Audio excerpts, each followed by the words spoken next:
नमस्कार प्यारे बच्चों, मैं आपका अपना नीलेश पांडे सर आज आप लोगों के सामने मोशन इन स्ट्रेट लाइन का दूसरा लेक्चर लेके आया। पिछले लेक्चर में हम लोगों ने क्या पढ़ा था?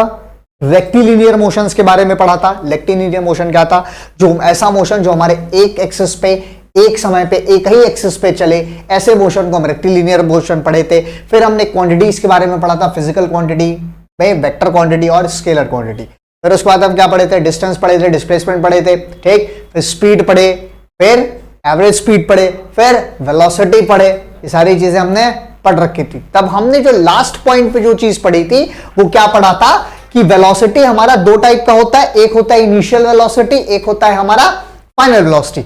आज हम 11th के लिए, ये सब बातें तो यार हम 9th में ऑलरेडी पढ़ के आए। सर कुछ नया पढ़ाओ। देख, नया वाली बात करते हैं हम। नए वाली में क्या है कि जो अब हम 11th में पढ़ते हैं, जिसको अपन कहते हैं इंस्टेंटेनियस वेलोसिटी। बहुत शानदार, क्या है शब्द हमारा? Instantaneous velocity. हेडिंग डालते हैं,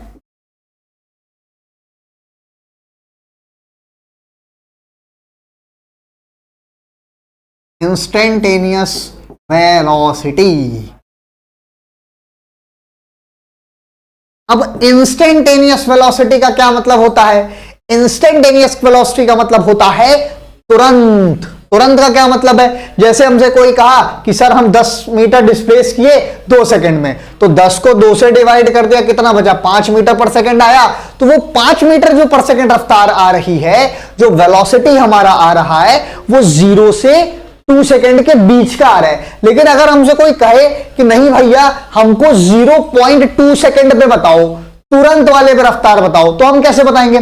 तब उसके लिए हमको जिस वेलोसिटी की जरूरत पड़ेगी, दैट इज इंस्टेंटेनियस वेलोसिटी। तो इंस्टेंटेनियस वेलोसिटी कुछ नहीं है वही चीज, इसको हम कहते हैं instantaneous velocity vector is equal to ds by dt। अच्छा, यहां सा dd क्या है? देख ध्यान से समझना।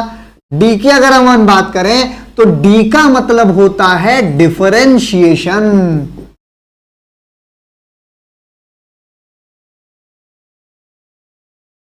क्या होता है? डिफरेंशिएशन। मतलब डिस्प्लेसमेंट फंक्शन को हम छोटा कर रहे हैं, डिफरेंशिएट कर रहे हैं विद रिस्पेक्ट टू टाइम। मुझे पता है तुमको डिफरेंशिएशन नहीं आ रहा होगा, नहीं आ रहा है ना? रुको, मैं एक बार थोड़ा सा तेरे लोगों को डिफरेंशिएशन डिस्कस कर देता हूं यहीं पे।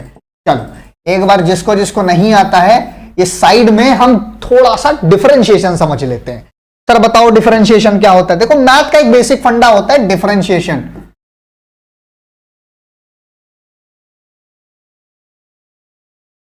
डिफरेंशिएशन, और इसी का वाइस वर्सा पार्ट होता है बच्चा इंटीग्रेशन। सर होता क्या है ये तो बताओ। देखो सुन ना, आराम से रुक, मैं बताता हूं, सारी बात बताता हूं। चिंता करने वाली जरूरत नहीं, डोंट चिंता, आई एम जिंदा, ठीक है? पर जाऊंगा तो पूछ लेना। देखना, सुन मेरी बात। डिफरेंशिएशन का क्या मतलब है कि अगर तूने किसी भी फंक्शन को लिया, उसको एक टर्म छोटा करने के प्रोसीजर को हम क्या कहते हैं? डिफरेंशिएशन। एक टर्म की बात कर रहे हैं। क्या सर 2 टर्म नहीं कर सकते? अबे कर सकते हैं, 2 टर्म भी कर सकते हैं, लेकिन उसको कहते हैं हाई ऑर्डर डेरिवेटिव या डबल डिफरेंशिएशन। सुनना मेरी बात। जैसे इसका एक बेसिक फॉर्मूला हमको दिया गया है। फॉर्मूला क्या है sir? dy by dx is equal to x to the power n का फॉर्मूला होता है n x to the power n minus 1। Sir कुछ पल्ले नहीं पड़ा। अरे सुनो, बता रहे, देखो इसका मतलब क्या है कि पावर को पहले आगे लाए और पावर में से एक घटाया, इसको कहते हैं डिफरेंशिएशन। बता रहा हूं एग्जांपल के तौर पे। एक बात और जानना है, किसी भी कांस्टेंट टर्म की डिफरेंशिएबिलिटी क्या होती है? 0। यह बात हमेशा ध्यान रखो कि कांस्टेंट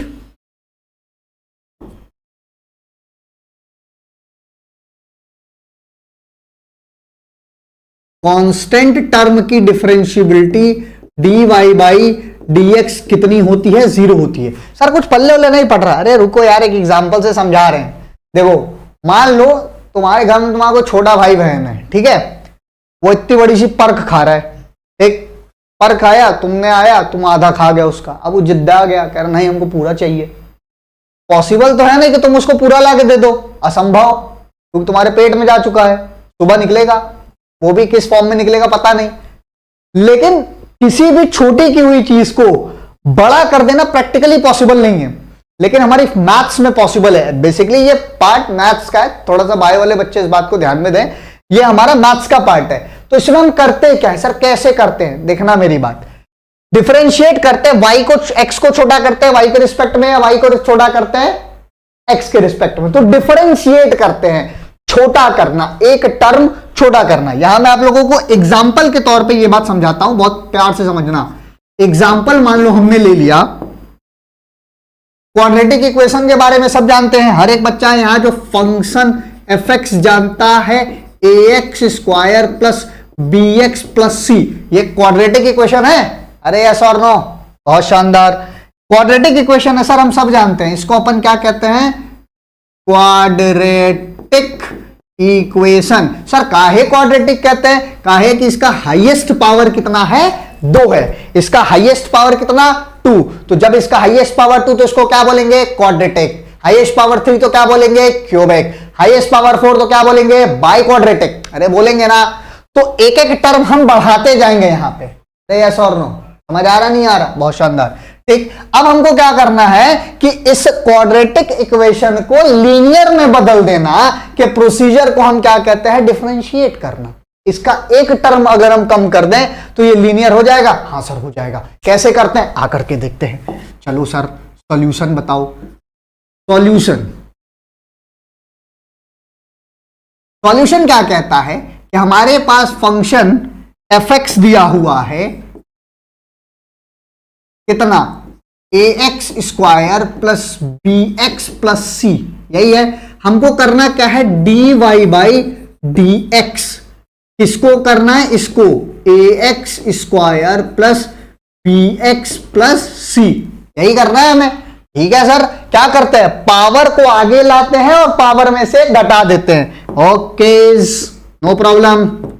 पावर को आगे लाएं, मतलब फॉर्मूला क्या लगाएंगे, x to the power n n minus 1। तो x to the power n कितना हो गया, 2 into a x to the power 2 minus 1, यही नोट होगा। अबे पावर आगे आया और पावर में से एक सब्ट्रैक्ट हुआ, तो इसको हमने क्या ऐसे लिख देंगे, शानदार। फिर एज इट इज आप क्या करिए, यहीं पे जो प्लस का सिंबल है, इस प्लस के सिंबल को दोबारा लिख दीजिए। समझ रहा है, नहीं समझ रहा, प्लस को ऐसे लिख दिया प्लस। अब bx पे पावर 1 है, अब 1 में से 1 जाएगा तो बचेगा कितना, 0। और अगर यहां पे बचा 0 तो जहां जिसकी वैल्यू पावर 0 उसकी वैल्यू 1, तो यहां क्या बचेगा, b प्लस ये क्या है भाई, c, मतलब ये क्या है, कांस्टेंट। इसकी डिफरेंशियबिलिटी क्या होती है, 0, तो प्लस 0। तो मिला क्या हमको, 2ax स्क्वायर, नहीं 2a नहीं, 2ax स्क्वायर नहीं मिलेगा, x to the power 1 plus b, यही मिला। बता दो भैया हमारा फंक्शन f' बदला नहीं बदला, इसी को कहते हैं डिफरेंशिएट हो गया। अब देखो जहां इसका हाईएस्ट पावर कितना था, 2 था, क्वाड्रेटिक, अब ये कैसा हो गया, लीनियर हुआ। इसका हाईएस्ट पावर 1 हुआ नहीं हुआ, अरे यस और नो, समझ आ रहा है नहीं आ रहा, बहुत शानदार। फटाफट छाप लो पहले इसको, फटाक से इसको छापिए। अबे छापो, स्क्रीनशॉट लेना, स्क्रीनशॉट लो, कोई नहीं, डोंट चिंता। ठीक है, आ रही है बात समझ में, बहुत जबरदस्त, शानदार, जबरदस्त, जिंदाबाद। अब यहीं पे क्या है कि हमको यही बताना है आप लोगों को। नोट अगर आप सभी लोगों ने कर लिया हो तो यहां हम जानते हैं कि क्या करेंगे। हमारा इंस्टेंटेनियस वेलोसिटी का फॉर्मूला क्या है, v is equal to ds by dt। ठीक, तो फॉर्मूला हमारा क्या है, v is equal to ds by dt। ये हमारा, इसको हम क्या कहेंगे, v को कहेंगे इंस्टेंटेनियस वेलोसिटी। ये हमारा क्या है, डिस्प्लेसमेंट, और ये हमारा क्या है, टाइम। तो क्या कहेंगे, टाइम। ठीक, और ये हमारा क्या है भाई, इंस्टेंटेनियस वेलोसिटी। अब मान लो अगर हमको डिस्प्लेसमेंट दिया है और वेलोसिटी पूछ दे, तो हम डिस्प्लेसमेंट को डिफरेंशिएट करके हमको वेलोसिटी पता चल गई। अब हमसे अगर कह दे कि भाई हम तुमको वेलोसिटी दे रहे हैं, तो हमको क्या दे दो, डिस्प्लेसमेंट। तब हम क्या करेंगे, नोट करके इस बात को लिख लेते हैं। नोट क्या कहता है कि अगर हमको ds निकालना है तो integration of v dot dt करेंगे। क्या करेंगे? Integration of v dot dt। इस सिंबल को कहते हैं बच्चों इंटीग्रेशनल सिंबल। इसको क्या कहते हैं? Integration.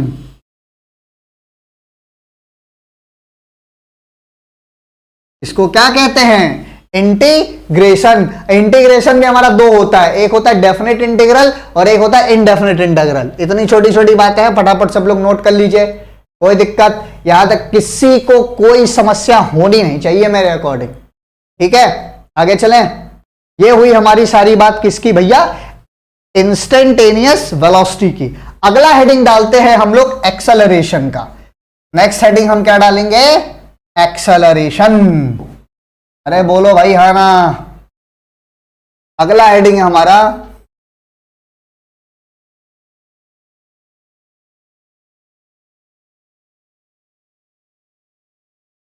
Acceleration.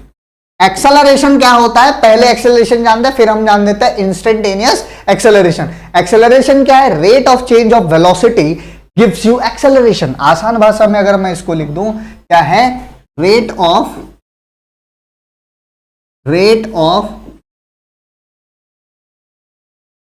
Change of velocity gives acceleration.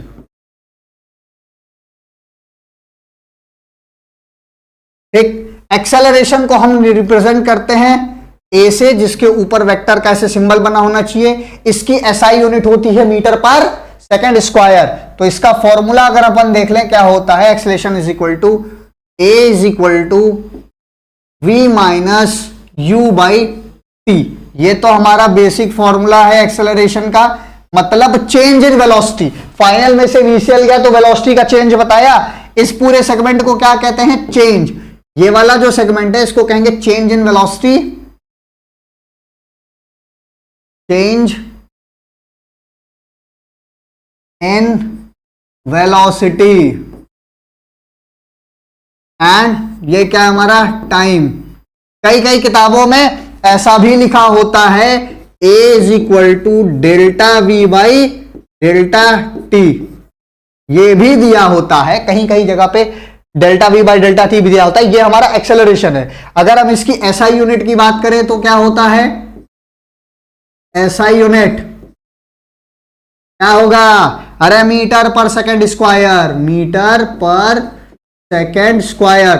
और ये कैसी क्वांटिटी है? वेक्टर। कैसी क्वांटिटी है? वेक्टर। और एक्सेलरेशन का डायरेक्शन किधर होगा? जिधर बॉडी का वेलोसिटी होगा। मतलब वेलोसिटी अगर ऐसे जा रही है गाड़ी की तो डायरेक्शन भी इधर की ही तरफ होगा। बोलो यस और नो? अरे हाँ ना बोलना पड़ेगा भाई, नहीं मजा आ रहा है, समझ नहीं आ रहा भाई, इतना आसान आसान पढ़ा रहे हैं, अब क्या चाहिए? इससे आसान क्या लोगे बोर्ड लेवल में? अभी तो मैं जेई लेवल नहीं पढ़ा रहा हूं, मैं पहले बता रहा हूं, मैं बेसिक चीजें अभी पढ़ा रहा हूं आप लोगों को। अभी तो मैंने पढ़ाना ही नहीं शुरू किया। सही है, तो देख लो, सच यही है कि पढ़ते रहो, लिखते रहो, बाकी हम लोग हैं, कोई दिक्कत नहीं होगा। ठीक है, आगे चलें, कोई प्रॉब्लम? चलो आगे चलते हैं। अब छोटी सी हेडिंग डाल लेते हैं, इंस्टेंटेनियस एक्सेलरेशन। इंस्टेंटेनियस एक्सेलरेशन क्या होता है भाई?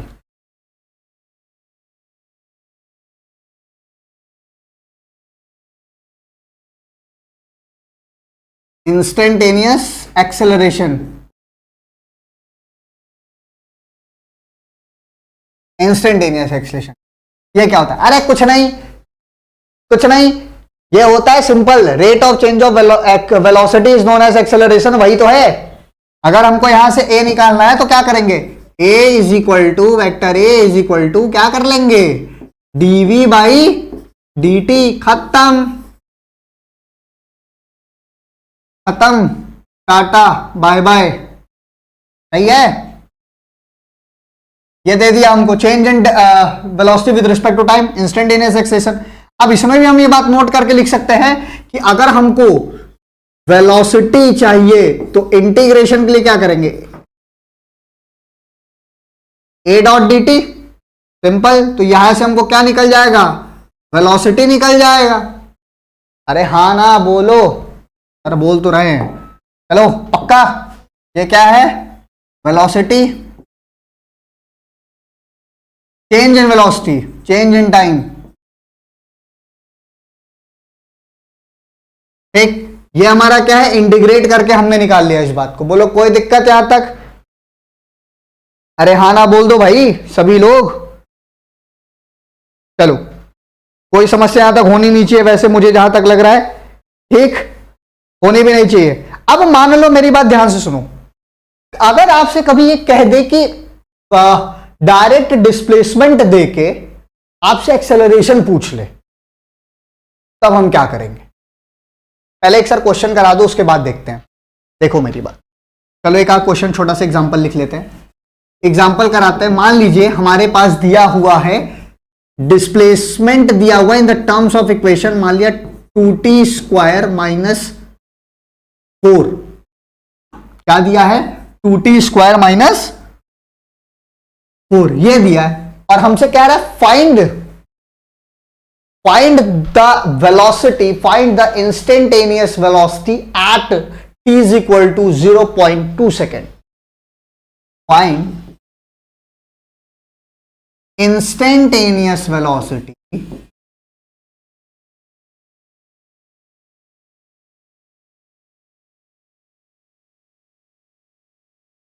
at t is equal to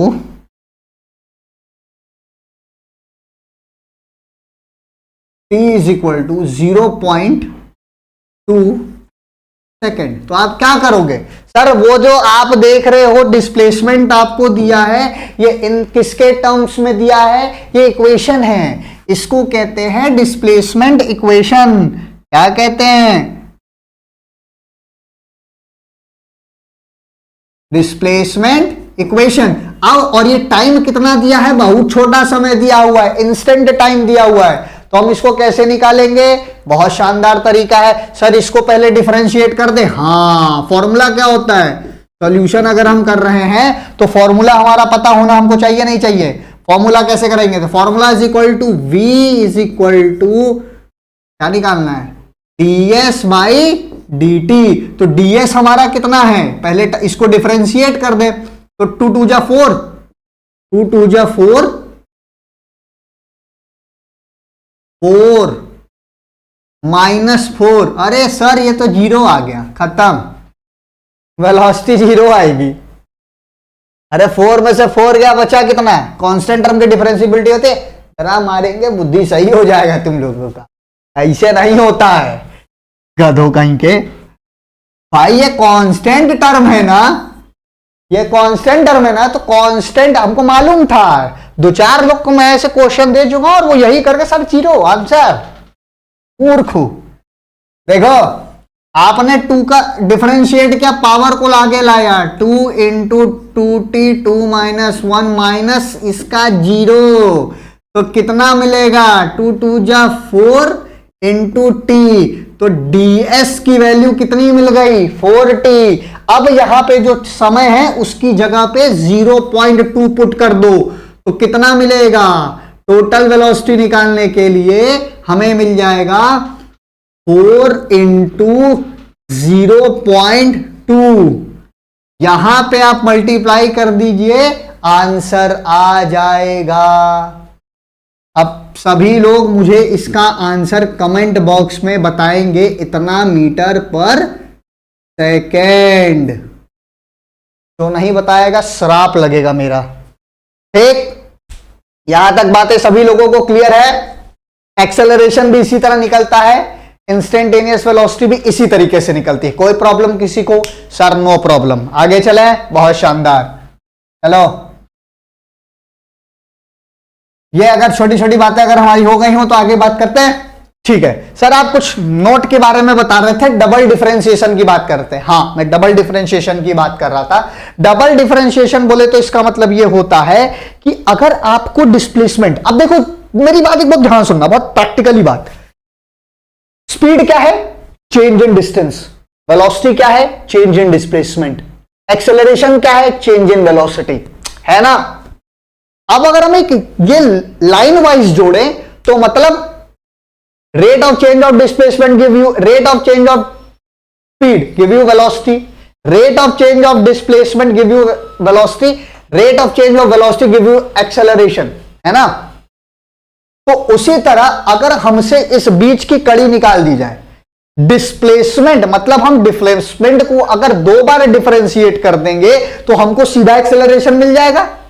अगर हम डिस्प्लेसमेंट को डबल डिफरेंशिएट कर दें तो हम डायरेक्ट एक्सेलरेशन के बाद पहुंचेंगे, हमको वेलोसिटी की जरूरत नहीं है। अरे सही है ना, हमको वेलोसिटी की जरूरत नहीं है भाई, हम डबल डिफरेंशिएट कर दें। तो वो क्या, कौन सा ऐसा फॉर्मूला है सर जिससे कि हम डायरेक्ट डिस्प्लेसमेंट से एक्सेलरेशन तक पहुंच सकते हैं? बताओ भाई, आप लोगों को पता है नहीं पता इन सब चीजों के बारे में? अरे भाई वैसे पता होना चाहिए, नहीं पता है तो मैं नहीं जानता। बताओ पता है नहीं पता है? इसको कहते हैं डबल डिफरेंशिएशन। क्वेश्चंस वगैरह और कराऊंगा अभी मैं, चिंता वाली बात नहीं है। क्वेश्चन के लिए अलग सीरीज पूरी हम निकाल देंगे, ठीक है? चलो एक क्वेश्चन हो गया हमारे पास। अब एक नोट की तरफ चलते हैं। अब नोट हमसे क्या कहता है भाई, मैंने अभी थोड़ी देर पहले बताया कि अगर आपको डिस्प्लेसमेंट देके एक्सेलरेशन के पास पहुंचना है तब हम ऐसा क्या फंडामेंटल फॉर्मूला देखते हैं। देखते हैं नोट।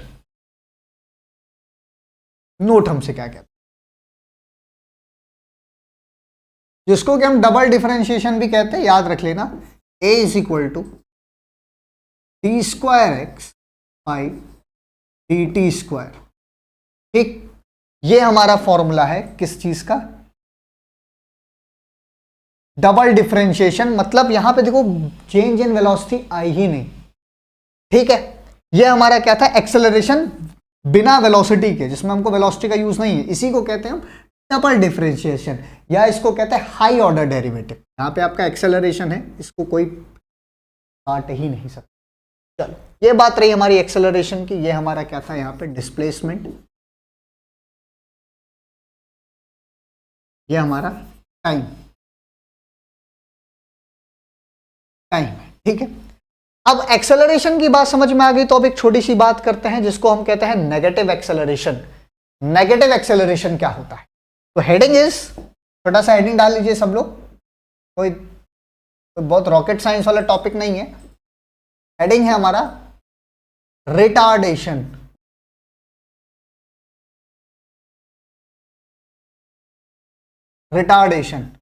रिटार्डेशन का मतलब होता है नेगेटिव एक्सेलरेशन। अच्छा, नेगेटिव एक्सेलरेशन रिटार्डेशन जनरली कहलाता है क्या? तो आराम से बेसिक तौर पे अगर हम इस बात को समझें कि नेगेटिव एक्सेलरेशन का मतलब क्या है। जैसे आप गाड़ी चला रहे हो कुछ एक्सेलरेशन पे, ठीक, आपने ब्रेक लगाया और जैसे ही आपने ब्रेक लगाया तो किसी एक रेट रफ्तार से गाड़ी की स्पीड कम होने लगती है, ठीक है? जैसे ही आपने ब्रेक लगाया तो गाड़ी की रफ्तार किसी एक रेट से कम होने लगती है, तो उसको हम कहते हैं कि भाई 2 मीटर पर सेकेंड से रफ्तार घट रही है गाड़ी की, तो उसको कहते हैं रिटार्डेशन। मतलब तब हम याद करो वहां पे ए की वैल्यू -a लेते हैं। बात आई समझ में? तो बेसिकली क्या है हमारा retardation? Negative acceleration.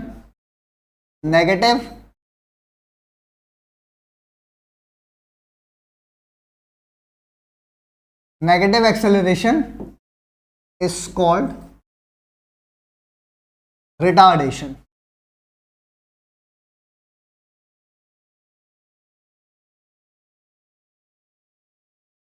Negative acceleration is called retardation. यहां पे जो हमारी ए की वैल्यू होती है वो क्या हो जाती है? -a हो जाती है बस। ये दोनों वेक्टर क्वांटिटी एक्सेलरेशन है और इसको हम क्या कहेंगे? नेगेटिव। क्या कहूंगा? नेगेटिव। यहां हमने क्या ले लिया? इसका नेगेटिव वैल्यू, बस खत्म। अब यहां पे जो बातें आती है, अब जो हम पढ़ने जा रहे हैं वो सारा का सारा कैलकुलेशन पॉइंट ऑफ व्यू से पढ़ने जा रहे हैं। बहुत ध्यान समझना। देखो अब हम जो पढ़ेंगे वो पढ़ेंगे equations of motion. Equation of motion पढ़ेंगे, यहाँ पे बहुत सारे केसेस पढ़ेंगे, कंडीशन पढ़ेंगे, बहुत सारी चीजें हम पढ़ने वाले हैं यहाँ पे। बहुत ध्यान से समझना एक एक करके। तो हेडिंग मेंशन करते हैं हम लोग क्या? Equation of motions. अच्छा, इक्वेशन किसके हैं? रेक्टिलिनियर मोशन के इक्वेशन है। याद करा होगा आपने, कभी 9th क्लास में पढ़ा होगा ये इक्वेशन। हाँ सर पढ़ा तो था सर, वही है सर। वही है, उसी का केस पढ़ेंगे, अंडर ग्रेविटी का केस, ऊपर जाने का, नीचे जाने का, ऊपर से नीचे आने का, यही सारे केस पढ़ेंगे और पढ़ेंगे इसमें ग्राफ। एक नई चीज हम 11th क्लास में पढ़ते हैं जिसको कहते हैं S nth term, nth term का। भाई वो एनथ टर्म क्या होता है उसको पढ़ लेंगे, हमारा काम खत्म, हमारा चैप्टर खत्म। काइनेमेटिक्स खत्म करूंगा तो मैं क्वेश्चन की सीरीज लाऊंगा, क्वेश्चन की सीरीज लाऊंगा, उसमें सारे न्यूमेरिकल प्रॉब्लम्स लाइन से मैं कराता हुआ चला जाऊंगा। फिर एक या दो लेक्चर अपन बनाएंगे ग्राफ पे, ग्राफ पे एक अलग लेक्चर बनाएंगे, इसमें कोई प्रॉब्लम नहीं, ग्राफ का लेक्चर अलग से आएगा। ठीक, क्यों आएगा सर ग्राफ का लेक्चर अलग से? क्योंकि जितने भी uniform, non uniform acceleration, velocity, इनके रिलेटिव ग्राफ्स है ना, वो हमारे जेई नीट या बोर्ड्स में काफी पूछे जाते हैं। तो लेक्चर के साथ बनाने से अच्छा मैं क्या करूंगा, ग्राफिकल काइनेमेटिक्स ग्राफ का एक लेक्चर बनाऊंगा जिसमें मैं 1D और 2D पूरा एक साथ कवर करूंगा। ठीक है, मैं इसी तरह पढ़ाता हूं।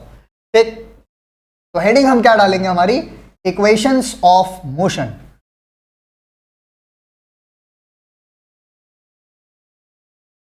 Equation of motion.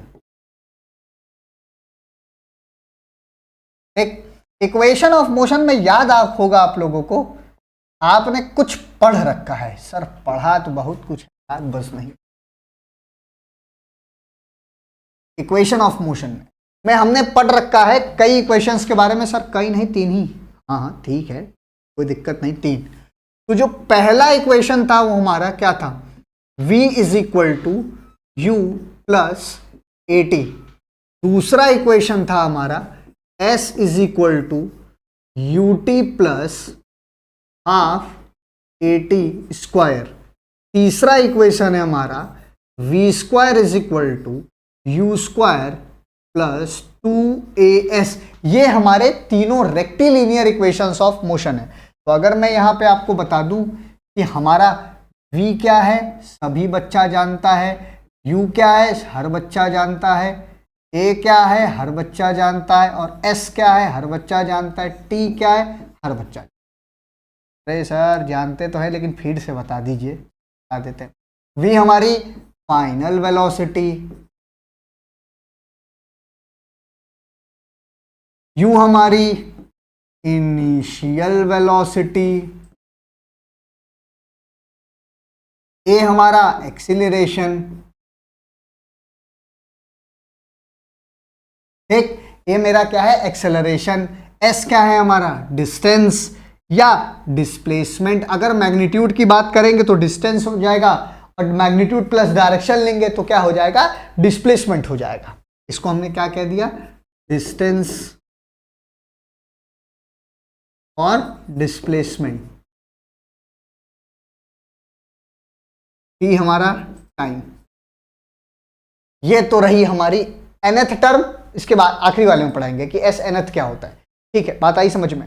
ये हमारा काइनेमेटिक्स तीनों इक्वेशन है। पहला equation v equal to u plus a t, s equal to u t plus half a t square, v square equal to u square plus 2as। ये हमारा बहुत basic सा problem है। अगर हम इसके बाद जानना चाहें तो ये काइनेमेटिक इक्वेशन के अलावा एक छोटा सा कंडीशनल फॉर्मूला आता है जिसको हम कहते हैं motion under gravity. Next case है हमारा motion under gravity.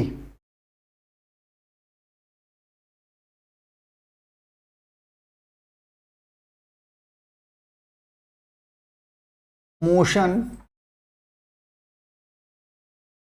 Under gravity. Motion under gravity क्या है? मोशन अंडर ग्रेविटी कुछ नहीं होता, तीनों काइनेमेटिक्स इक्वेशन में एक ही जगह ले लेता है जी, एस की जगह ले लेता है एच। बस अब सुनना, मोशन अंडर ग्रेविटी का केस क्या है, इसका पहला केस हम पढ़ते हैं, case number 1। In free fall condition, in free fall case. Free fall में क्या होता है, बहुत ध्यान समझना। सपोज करो ये हमारे पास कोई हमारा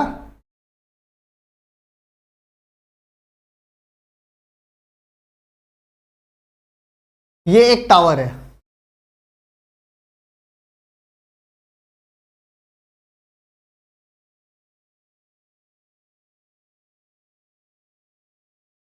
इस टावर पे मान लीजिए कोई खड़ा है, लड़का है खड़ा हुआ है, इसने अपने हाथ में एक बॉल ली, और ध्यान समझना, और जैसे ही अब इसने इस बॉल को ऐसे छोड़ा,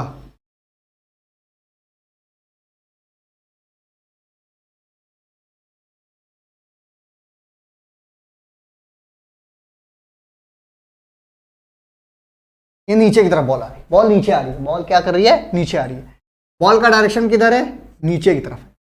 तो इस टावर की जो हाइट ले ली हमने, क्या ले लिया, h, इसको स्मॉल h से भी रिप्रेजेंट कर सकते हैं, कैपिटल H से भी रिप्रेजेंट करते हैं, कोई दिक्कत वाली बात नहीं है।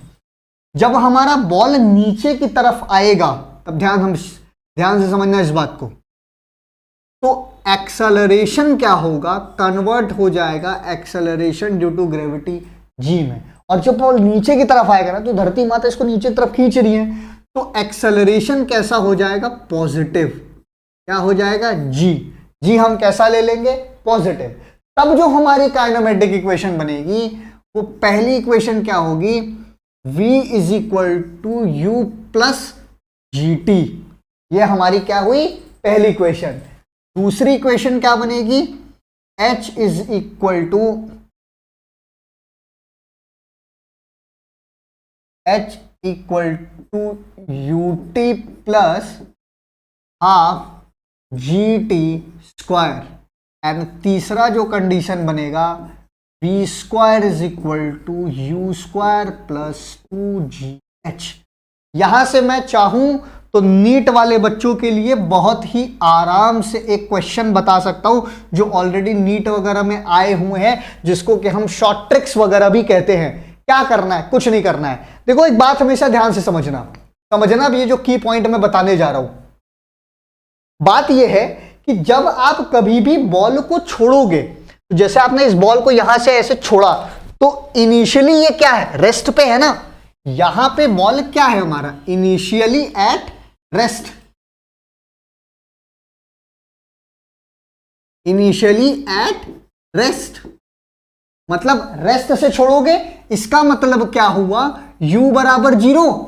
इसका मतलब यही ना हो गया कि इनिशियल वेलोसिटी 0। सारे क्वेश्चन में इनिशियल वेलोसिटी 0 कर दो, एक फंडा नया मिल जाएगा आपको। यार क्या मजाक कर रहे हो, मजाक क्या करेंगे यार हम तुमसे, डोंट मजाक, यहां करिए, इनिशियल वेलोसिटी हम क्या करेंगे, 0 कर देंगे। इफ u बराबर 0, अगर हमने क्या कर दिया, u को कर दिया 0, तब हम देखते हैं तो इक्वेशन बनेगा v is equal to u नहीं ना, u तो 0, क्या बनेगा, ओ सॉरी,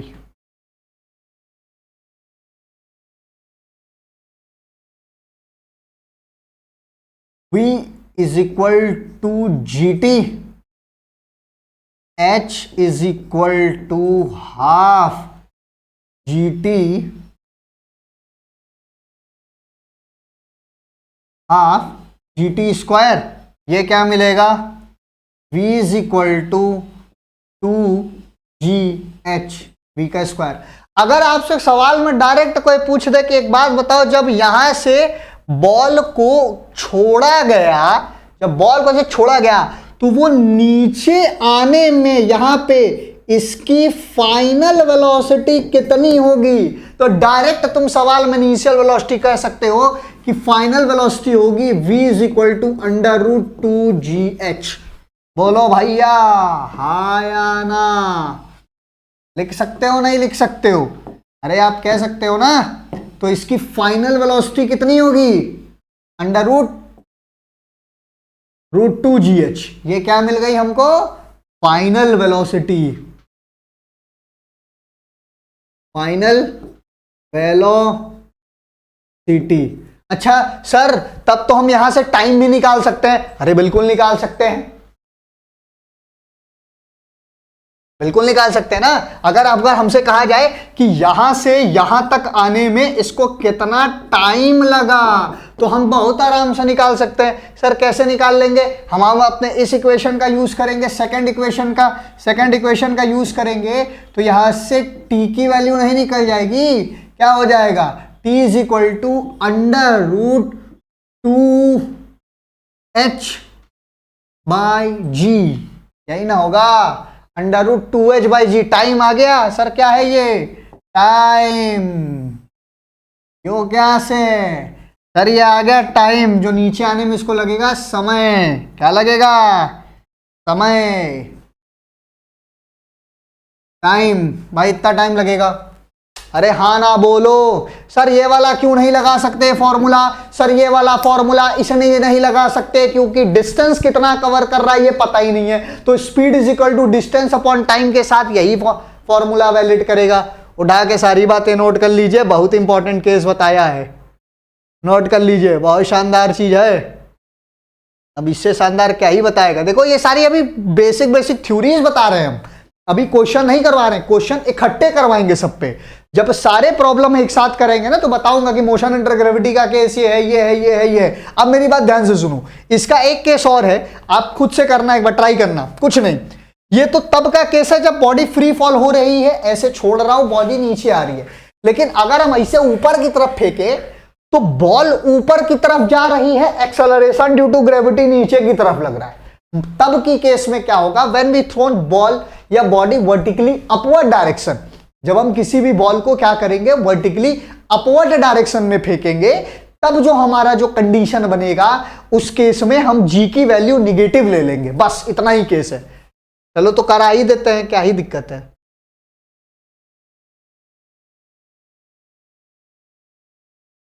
कर लेते हैं यार, नो प्रॉब्लम, डोंट चिंता। व्हेन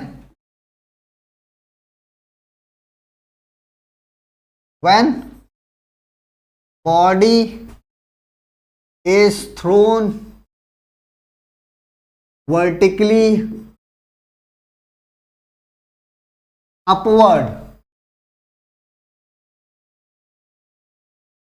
जब हम बॉल को क्या कर रहे हैं, वर्टिकली अपवर्ड डायरेक्शन में थ्रो कर रहे हैं, तब जो हमारा इक्वेशन है क्या हो जाएगा? कुछ नहीं, चेंज क्या होगा? जो जी हमारा कैसा हो जाएगा? -g हो जाएगा। बस सिंपल, जी निगेटिव हो जाएगा। 9 नहीं है, जी है, negative acceleration due to gravity. तो v is equal to u minus g t. दूसरा h is equal to half, h is equal to u t minus half g t square. तीसरा equation हमारा क्या होगा? v square is equal to u square minus 2gh।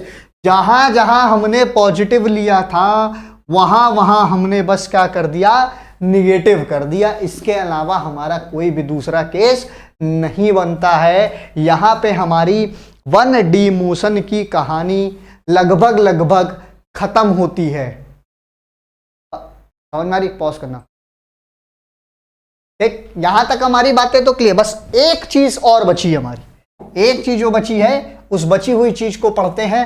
Last topic है हमारा, मतलब kinematic रेक्टिलिनियरली last topic है। ठीक, क्या कहता है? nth term, nth term.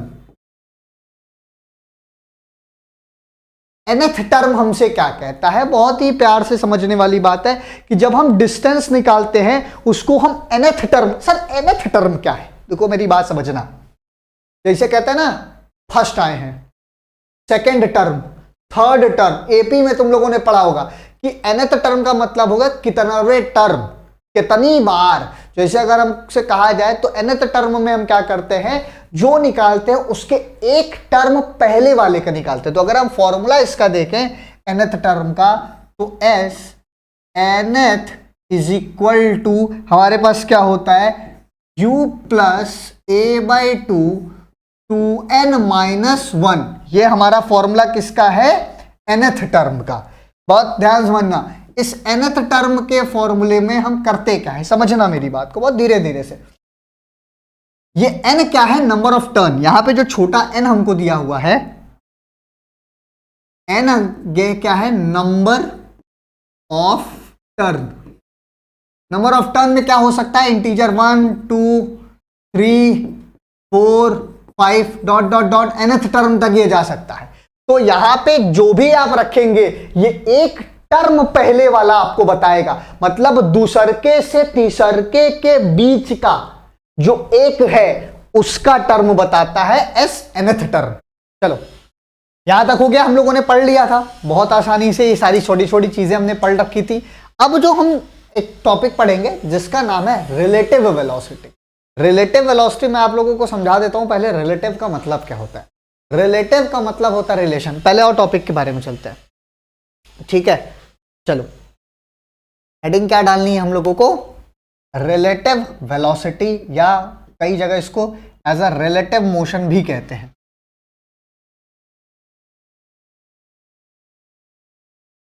Relative velocity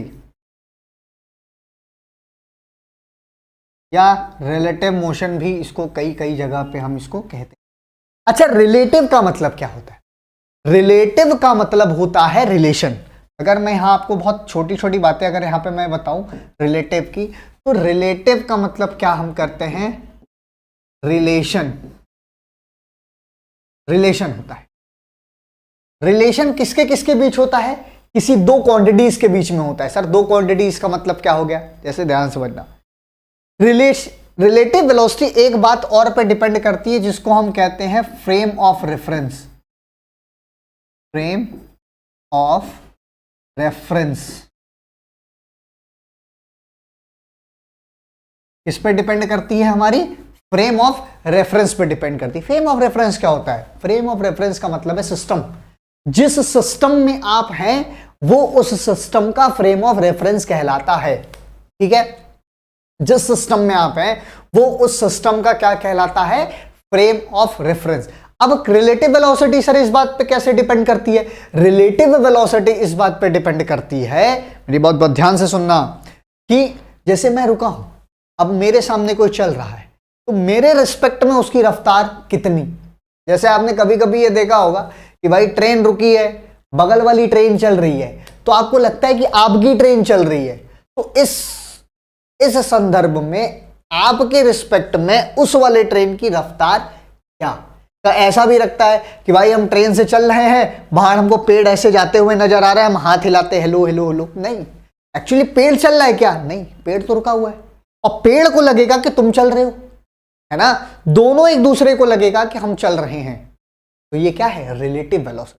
बात समझ में आई? तो रिलेटिव वेलोसिटी क्या है कि एक बॉडी की मोशन, एक बॉडी की velocity with respect to another body. The velocity of one body with respect to another body is known as, it's give as क्या, रिलेटिव मोशन या रिलेटिव वेलोसिटी। तो यहां अपन लिख सकते हैं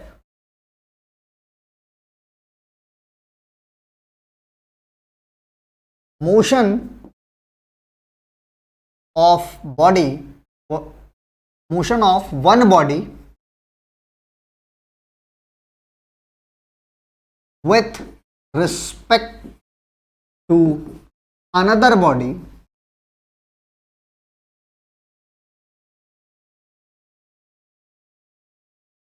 is called relative motion या velocity.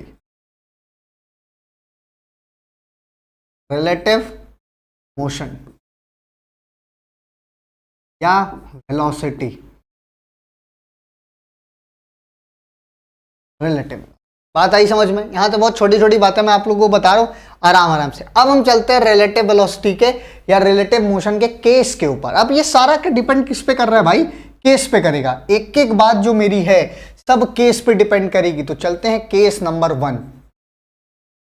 Case number 1, पहला case क्या कहता है, हमसे क्या कहता है पहला केस, ठीक है। पहला केस हमसे ये कहेगा कि अगर हमारी कोई यहां पे गाड़ी है ए, ये कोई गाड़ी है ए, ठीक है, मान लिया ये गाड़ी ए है और ये किसी वेलोसिटी ऑफ ए से चल रही है, एक समझ में आ रही है। दूसरी गाड़ी हमारी कोई है ये, जो कि ये भी चल रही है, जिसको हमने कहा बी बॉडी, जिसकी वेलोसिटी क्या है बी। तो हमको बताना है velocity of A with respect to B. यहां जो नीचे मैंने लिखा है ये ए बी, ये ए के रिस्पेक्ट में बी वाला है, तो ए के रिस्पेक्ट में बी क्या होगा समझना। तब इसके लिए हम क्या करेंगे, velocity of A plus velocity of B. Sir यहां आप वेक्टर का सिंबल नहीं बना रहे हो क्या? नहीं तो हम इसको स्पीड ले लेंगे, वेलोसिटी नहीं मानेंगे। बना रहे हैं भाई, रुक जाओ। समझ आई बात? तो ये हमारा क्या हो गया, पहला केस हो गया। पहला केस कैसा, velocity of A with respect to B. ठीक है, एक दूर जा रहा है, मेरी बात ध्यान समझना, समझ गए? अरे हाँ ना बोल दो भाई, पक्का। आगे चलते हैं, ये केस हमारा हो गया। ठीक, यहां तक हम जान लिए इसके बारे में आराम से। अब इसके केस पे चर्चा करते हैं। केस क्या है भाई, बहुत ध्यान समझना, सारा का सारा बात सर केस पे डिपेंड करता है। केस नंबर 1,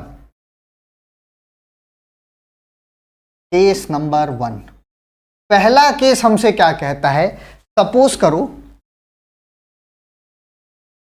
हमारी कोई ये एक गाड़ी है, ठीक, जो कि इधर चल रही है, इधर चल रही है, इधर। इस गाड़ी को हमने मान लिया बॉडी ए, और ये वेलोसिटी ए की रफ्तार से इधर की तरफ जा रही है। इधर हमने ले लिया हमारी कोई दूसरी गाड़ी बी, जो इनकी तरफ आ रही है वेलोसिटी ऑफ बी से। तब हमको बताना है what is relative velocity A with respect to B, या velocity of B with respect to A. Sir ये कितनी होगी, ये जो दोनों होगी ये हमारा क्या होगा, वेलोसिटी ऑफ ए, मतलब इस वाले गाड़ी की velocity, velocity of A plus velocity of B, दोनों की वेलोसिटी जोड़ देंगे, हमको क्या मिल जाएगी, एक दूसरे की रिलेटिव वेलोसिटी।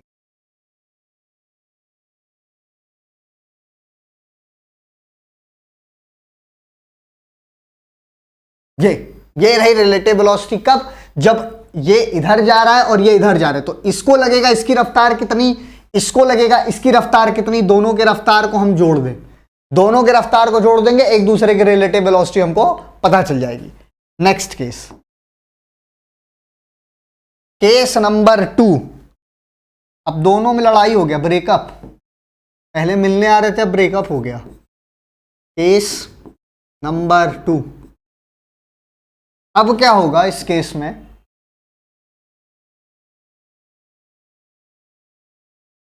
ये गाड़ी हमारी ऐसी जाएगी, लड़ाई होगी, ब्रेकअप हो गया, तो वेलोसिटी ऑफ ए इधर जाएगा, ठीक, वेलोसिटी ऑफ बी गाड़ी की इधर चली जाएगी, ये वाली गाड़ी किधर चली जाएगी, इधर की तरफ, वेलोसिटी ऑफ बी किधर होगा, इधर की तरफ। ठीक है, अब हमको बताना है velocity of A with respect to B कितना होगा, या velocity of B with respect to A कितना होगा। बोलो बता लेंगे नहीं बता लेंगे? बता लेंगे सर, बहुत आराम से बता लेंगे, इसमें इतनी कौन सी रॉकेट साइंस वाली बात है। ठीक है, चलो बता के देखते हैं। तो क्या बताएंगे, velocity of A with respect to B, है ना, या velocity of B with respect to A कितनी होगी। यहां पे भी हम कुछ नहीं करेंगे, दोनों को जोड़ देंगे। यहां पे भी अपन क्या करेंगे, दोनों केसेस को क्या करेगा, मैं जोड़ेगा, velocity of A with respect to B के लिए plus velocity of B, velocity of A plus velocity of B कर देंगे।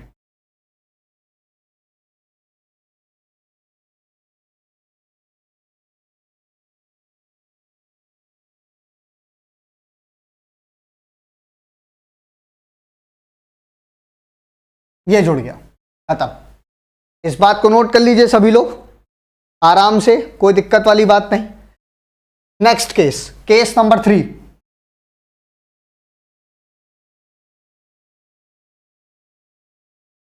केस नंबर 3, केस नंबर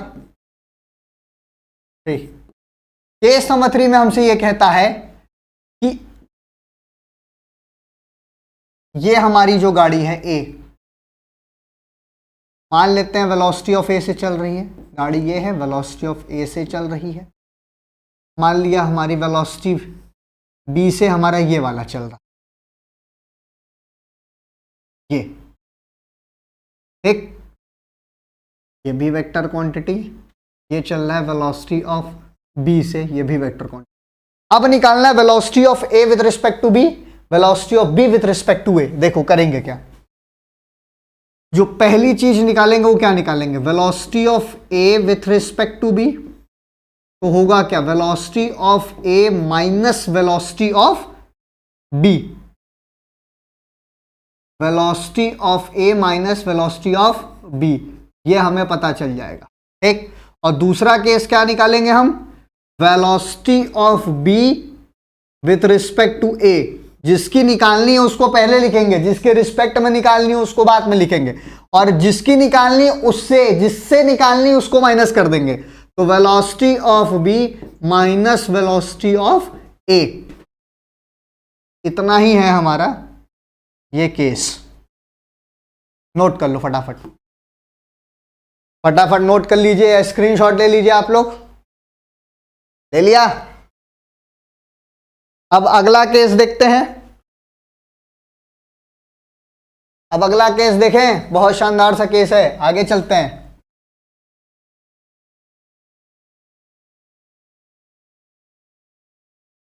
चलो नेक्स्ट केस,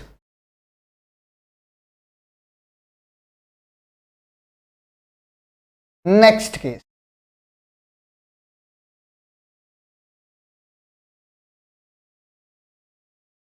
केस नंबर 4, ये हमसे क्या कहता है, केस नंबर 4 हमसे ये कहता है कि सपोज करिए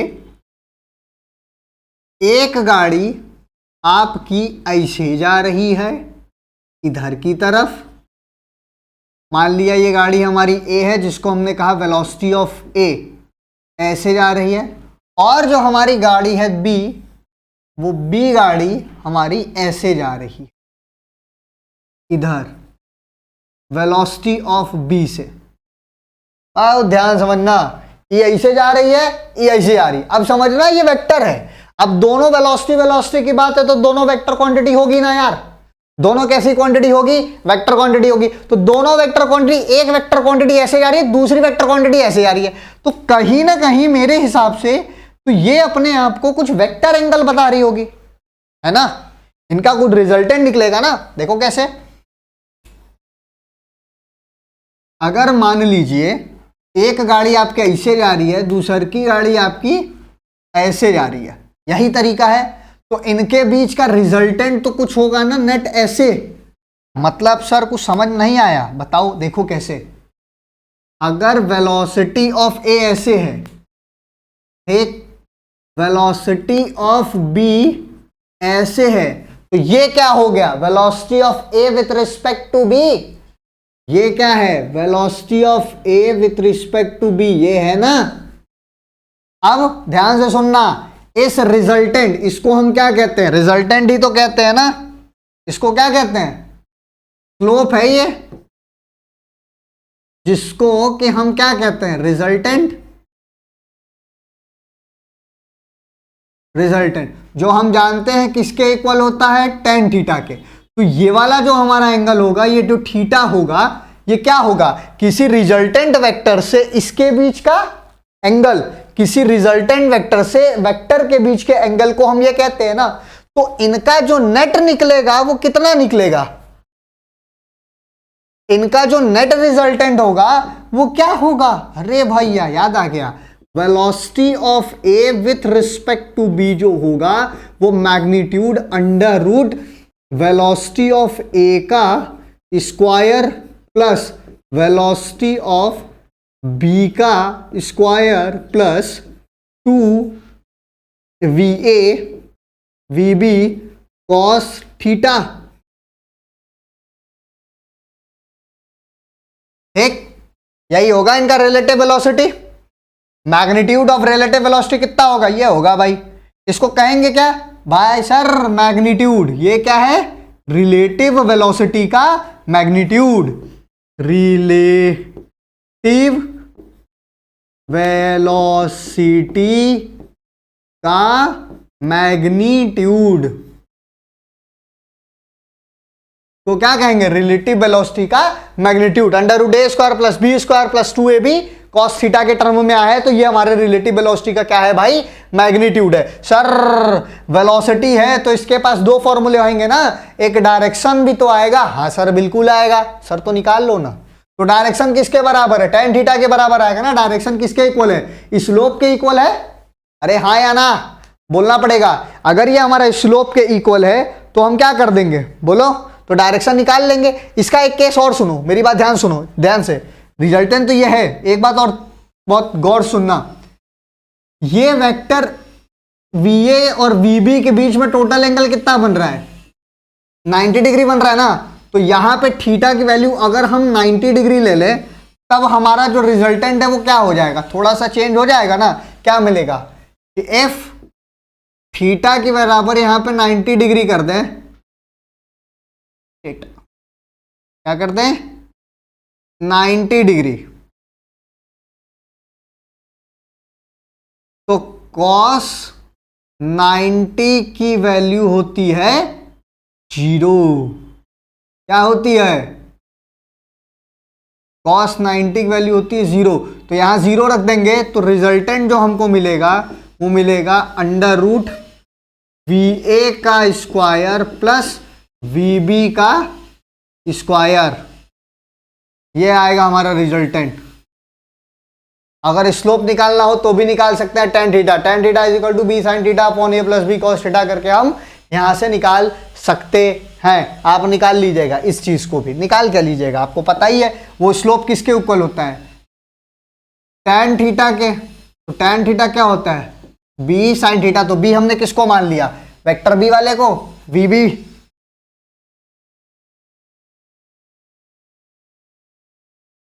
क्या ले लेंगे VB sine theta A plus VB cos theta, ये हमारा क्या आ गया डायरेक्शन, किसका, रिजल्टेंट का डायरेक्शन। ये वेक्टर, ये भी वेक्टर, ये भी वेक्टर, देख लो sine by cos tan theta के बराबर देगा। इसी के ऊपर रख के आप सॉल्व कर सकते हैं, कोई दिक्कत वाली बात नहीं है। बोलो हाँ या ना, समझ में आ गया होगा सबको। बहुत शानदार वाली बात बताई मैंने। अरे हाँ ना बोल दो भाई, कमेंट बॉक्स में लिख दिया करो, मोटिवेशन बढ़ता है। समझ में आया। अब मोटिवेशन की क्या जरूरत है, पढ़ो लिखो, IAS बनो, देश संभालो। चलो एक ये तो थी हमारी बेसिक रिलेटिव। एक अब करते हैं कुछ थोड़े सा काम की बात, जिसको अपन कहते हैं रेनमैन प्रॉब्लम कर लेते हैं और रिवर वर्क कर लेते हैं। ये दो बातें हमारी बची हुई हैं इस लेक्चर में बस। एक इस लेक्चर में इतनी ही बातें बची हुई हैं, आगे और करते हैं। हेडिंग डालिए रेनमैन प्रॉब्लम। बहुत शानदार सा टॉपिक है, बहुत आनंदम, मजा आ जाता है पढ़ के इसको। हेडिंग क्या डालना है हम लोगों को, रेनमैन प्रॉब्लम।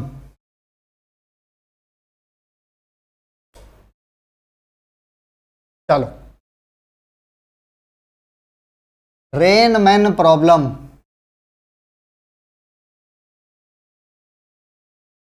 Rain Man problem. अब ये रेनमैन प्रॉब्लम क्या होता है, बहुत ध्यान से, वो बहुत प्रैक्टिकली, ये प्रैक्टिकल टॉपिक है, इसको हम आराम से समझते हैं कि रेनमैन प्रॉब्लम कहलाता क्या है। रेनमैन का मतलब क्या है, देखना, जब आप कभी भी गाड़ी पे बैठे रहते हो, किस पे बैठे रहते हो, गाड़ी पे, बाइक वाइक चला रहे हो, मस्त आराम से बारिश होती जा रही है, तो जैसे तुम बारिश चलते रहते हो, पानी तो ऐसे सीधे आ रहा है, लेकिन जैसे चलाते हो तो पानी ऐसे मुंह पे लगता है ना। सभी के, हर बच्चों के साथ ऐसा होता है कि या तुम बाइक नहीं चला रहे हो, स्कूटी चला रहे हो, साइकिल चला रहे हो, सर कार में भी लगता है। अबे इसीलिए तो टेढ़ा लगाया जाता है कार का शीशा, नहीं तो सीधे पड़ेगा फूट जाएगा, समझे। वेलोसिटी तेज रहती है, इसीलिए हल्का वर्टिकल करके लगाया जाता है क्या, बहुत ध्यान से समझना। पानी क्या होता है, बहुत ही एकदम प्रैक्टिकल, पानी ऐसे गिरता रहता है, पानी इस तरह गिर रहा है, लेकिन जैसे ही हम जाते हैं ऐसा लगता है पानी हमको ऐसे हमारी नाक पे आ रहा है ना, ऐसे की तरफ आ रहा है। तो ऐसे कैसे आता है, ये रिलेटिव है। उस रेन का हमारे चलने से रिलेटिव को हम कहते हैं रेनमैन प्रॉब्लम।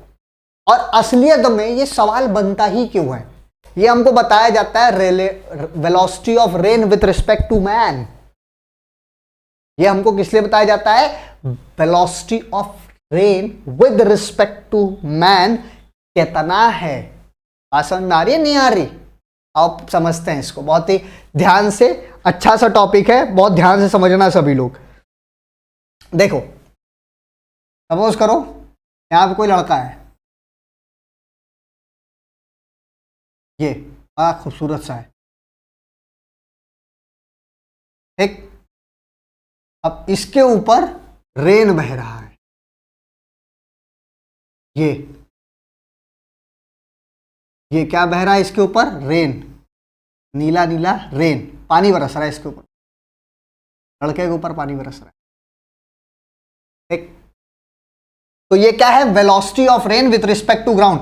असलियत में ये जो रेन है ये ग्राउंड पे पड़नी चाहती है, आदमी भी थोड़ी पड़ना चाहता है बारिश की बूंदे, आसमान से टपका जमीन पे उतरा, तो रियलिटी में तो वो जमीन पे गिरना चाह रही है, लेकिन बीच में आ गया आदमी। तो वेलोसिटी ऑफ मैन, आदमी जा किधर रहा है, जमीन पे, विथ रिस्पेक्ट टू क्या करेंगे, ग्राउंड। मतलब आदमी अगर यहां से इसे चलेगा सीधे तो velocity of man with respect to ground चलेगा। अब पानी जो गिर रहा है, velocity of rain with respect to ground ही ना गिरेगा, वेलोसिटी ऑफ रेन किधर गिरने की कोशिश करेगा, ग्राउंड पे। तो velocity of rain with respect to ground. लेकिन हो क्या रहा है, रियलिटी में आपके पास क्या हो रहा है, रियलिटी में पानी आदमी के ऊपर ऐसे गिर रही है। बात समझ में आई सभी को, रियलिटी में हमारा जो पानी है वो किस पे गिर रहा है, आदमी पे गिर रहा है, मतलब मैन पे गिर रहा है। ये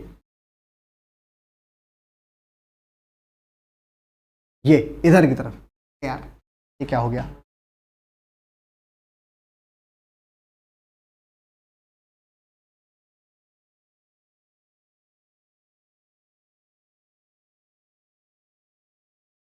ये वेलोसिटी ऑफ रेन किधर की तरफ गिर रहा है, इस बेचारे आदमी के ऊपर गिर रहा है। तो इसको क्या कहेंगे, velocity of rain with respect to man. तो हमको यही बतिया निकालनी है कि velocity of rain with respect to man कितनी पड़ी। बात समझ में आ रही है, एक सिंपल सी बात है, ये वेक्टर, तो इनके बीच का ये रिजल्टेंट वेक्टर, तो निकालना क्या है, velocity of rain with respect to man, जो हमारा होगा वो कितना होगा, under root velocity of rain with respect to ground का square plus velocity of man with respect to ground का स्क्वायर। क्योंकि वेलोसिटी ऑफ रेन और वेलोसिटी ऑफ मैन के बीच में एंगल कितना है, 90 डिग्री का बन रहा है, ये एंगल बन रहा है 90 डिग्री बन रहा है, इसलिए cos 90 0। तो बचेगा क्या हमारा, ये बचेगा। बोलो बात समझ में ही नहीं है सभी को, हर किसी को आनी चाहिए। और देख लो ये है किसके बराबर, फिर से वही बात, tan थीटा किसके बराबर है, स्लोप के। स्लोप किसके इक्वल होता है, tan थीटा के। तो tan थीटा अगर हम यहां पे डायरेक्शन क्या निकाल लें, direction of velocity of rain with respect to ground, क्या निकालना है, डायरेक्शन, इस वेक्टर का डायरेक्शन निकालना है। तो क्या कर लेंगे, tan theta is equal to क्या ले लेंगे, बताओ, velocity of rain with respect to ground, velocity of rain with respect to ground upon velocity of man with respect to ground. तो यहां से थीटा की वैल्यू निकालेंगे तो क्या मिलेगा, theta is equal to tan inverse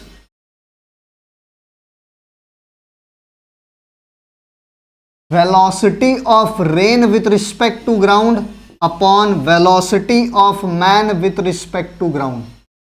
ये हमारा आया क्या, एंगल। अच्छा कैसे निकाला सर आपने, ए भाई ये हमारा ट्रिग्नोमेट्री रेशियो है, ये हमारा ट्रिग्नोमेट्री रेशियो है, tan थीटा का ट्रिग्नोमेट्रिक रेशियो। अगर आपके पास एक ट्रायंगल, एक ये है दूसरा ये है, अगर मैं कहूं कि ये वाला है velocity of rain with respect to ground, ये वाला है velocity of man with respect to ground, और ये हमारा क्या है, velocity of rain with respect to man, तो यहां से एक राइट एंगल ट्रायंगल ड्रॉन करो, ये एंगल थीटा, तो 90 डिग्री के सामने हाइपोटेनस, एंगल के सामने परपेंडिकुलर, जो बचा बेस, समझ गए, base upon hypotenuse, base upon hypotenuse हमारा tan थीटा होता है, वही उठा के हमने यहां पे रख दिया, खेल खत्म। हाँ ना, फटाक से नोट कर लो, बहुत इंपॉर्टेंट प्रॉब्लम है। यहां से जेई मेंस में, मेंस हो प्लस एडवांस, मेंस और एडवांस ऑब्लिक नीट में बहुत प्रॉब्लम आते हैं। ये बहुत फसाऊ चैप्टर है। रिलेटिव वेलोसिटी है बहुत आसान, पढ़ने में बहुत मजा आता है, लेकिन इसके जो टॉपिक्स है ना, इसके जो क्वेश्चंस हैं, ये बहुत टेढ़े टेढ़े आते हैं, क्वेश्चन टफ होते हैं इसके। जब हम क्वेश्चन करेंगे ना तो क्वेश्चन बहुत अच्छे से करेंगे इसके। समझ आया नहीं आया? अरे हाँ ना बोल दिया कर भाई कमेंट में, और थोड़ा सा लाइक करो, सब्सक्राइब करो चैनल को, कमेंट बाजी कम करो, कमेंट करो तो पॉजिटिव कमेंट करो, ओपी ओपी ना लिखने लगना। समझ में आया? चलो आगे चलते हैं। ये सब तो हो गया, चलो अगला हेडिंग क्या पढ़ना है भाई हम लोगों को? एक केस और पढ़ते हैं, छोटा छोटा सा है, और क्या पढ़ना है बस। चलो अब हेडिंग डालो सब लोग, क्रॉस ऑफ द रिवर। बहुत अच्छा टॉपिक है, रिलेटिव का ही है। हेडिंग डालिए सब लोग, cross of the river, cross of the river. अब क्रॉस ऑफ द रिवर में दो टॉपिक पढ़ते हैं, एक पढ़ते हैं शॉर्टेस्ट पाथ और एक पढ़ते हैं शॉर्टेस्ट टाइम। एक मिनिमम दूरी, क्रॉस ऑफ द रिवर में सबसे पहले हम पढ़ते हैं मिनिमम दूरी, बहुत ध्यान समझना। चलो भैया, तो हेडिंग सबसे पहले कर लीजिए शॉर्टेस्ट पाथ। पहला सब heading shortest path. Shortest path क्या होता है, ध्यान से समझिए सभी लोग, कोई दिक्कत वाली बात नहीं।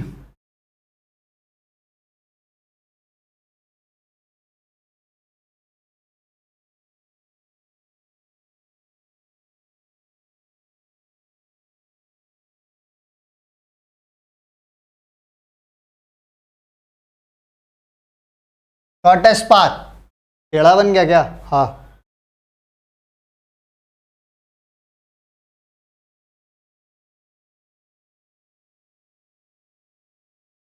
हाँ ये सही है, बहुत हद तक सही है, सही ही नहीं है। अब ये पानी है, यह पानी है, कोई रिवर है, क्या है हमारा रिवर।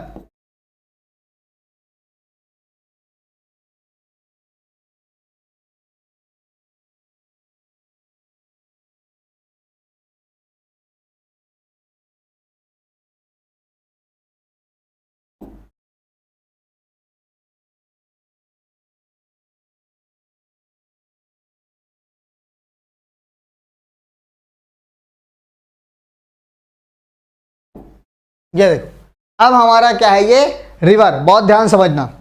अब इस रिवर की ये जो दूरी है, एक चौड़ाई, वो हमने क्या ले लिया, एस।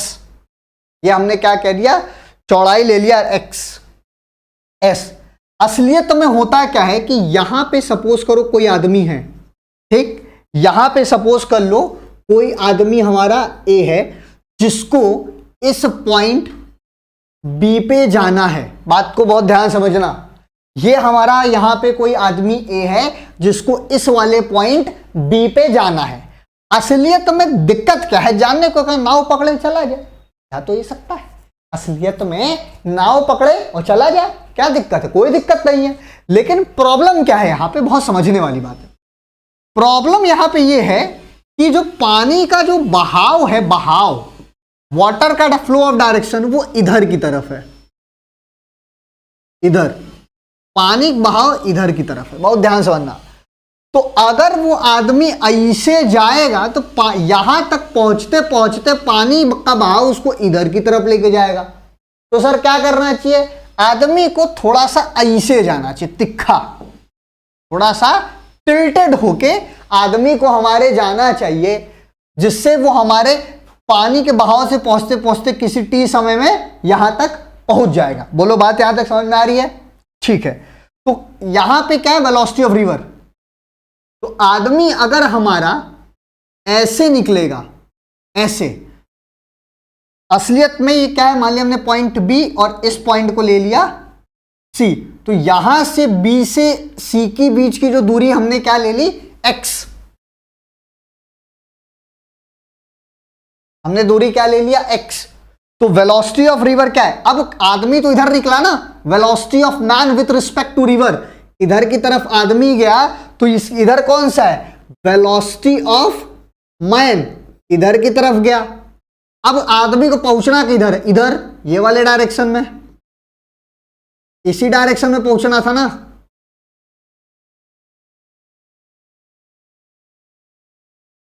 ये इधर,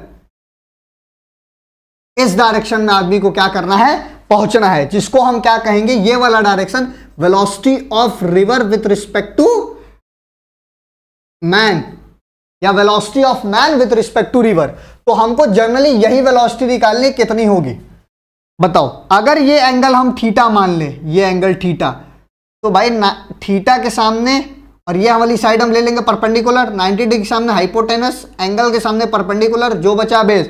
तो यहां पे हमको क्या ही मिलेगा, बहुत सिंपल सा फंडा, अंडर रूट कैसे निकाल लेंगे, वेलोसिटी ऑफ मैन का square minus velocity of river का स्क्वायर। यहां पे हम क्या कर देंगे, वेलोसिटी ऑफ रिवर का स्क्वायर, खत्म। तो हमको velocity of river with respect to man कितनी मिल गई, velocity of river with respect to man हमको मिल गई under root velocity of man का square minus velocity of river का स्क्वायर। कॉपी कर लो फटाफट, फटाफट इस बात को कॉपी करिए सभी लोग।